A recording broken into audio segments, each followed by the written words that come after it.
The Honourable Leader of the Opposition. Order.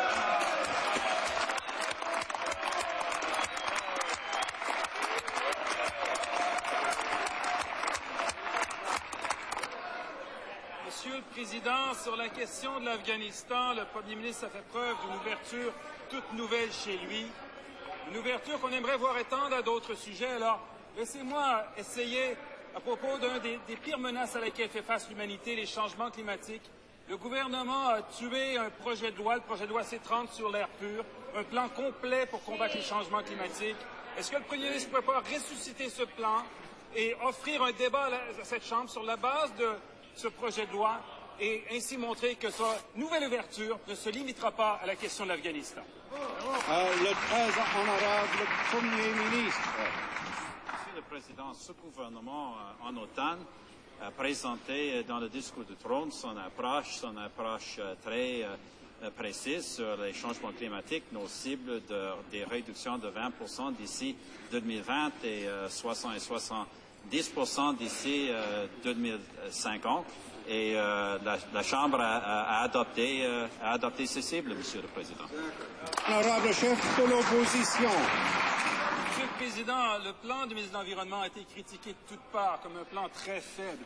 Alors que le projet de loi C-30 a été louangé de toutes parts, Monsieur le Président, pour de bonnes raisons. Il est d'ailleurs basé sur l'idée libérale d'un budget carbone, et je cite l'Institut Pembina, la meilleure proposition, la plus solide qui ait faite quelque parti politique canadien que ce soit pour contrôler la pollution industrielle causée par les gaz à effet de serre.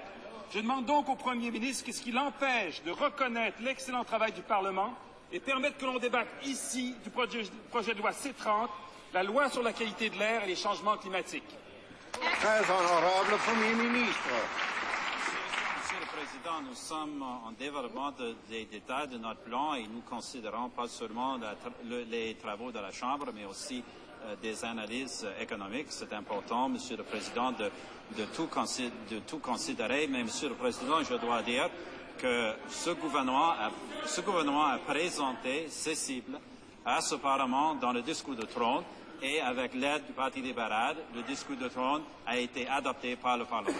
The Honourable Leader of the Opposition. The President should make his mind. Sometimes he said that we don't make our mind. Sometimes he said that we're supporting him. But anyway, Mr. Speaker, we certainly not support.